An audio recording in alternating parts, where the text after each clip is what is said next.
Hello everyone! This is my fur babies at alam niyo ba na binahe ko ito from south to north para lang maiuwi ko. Hindi ko naman talaga gusto mag-alaga ng mga pusa na ito pero dahil sa anak ko na napakahilig sa pusa ay eto na nga. At napansin ko nga na super choosy sila sa food pero simula nung pinakain ko sila ng Whiskas, sobrang gadano na silang kumain. Ito nga pala ay available in wet and dry food, perfect for picky eaters. May flavor pa sila like tuna, mackerel at ocean fish. Kaya kahit maarte si Kitty, mapapakain mo talaga sila. At dahil fur mom na nga talaga ako, sobrang peace of mind na talaga ako dahil alam ko na I'm feeding them the right food. Whiskas is made with real meat and fish, may essentials nutrients like taurine for healthy eyes and heart.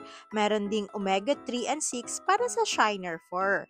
At syempre, complete and balanced para sa daily needs ng mga pusa ko. Kaya pati ako happy na rin kasi hindi lang busog si Kitty, healthy pa sila. Thank you nga pala ng Cat sa mga kitty na to. Nakulayan din ang dream cat pet ni Bigo. Thank you so much. At sa mga cat lover tulad ng anak ko, nasa description ang link for your checkout. Thank you so much.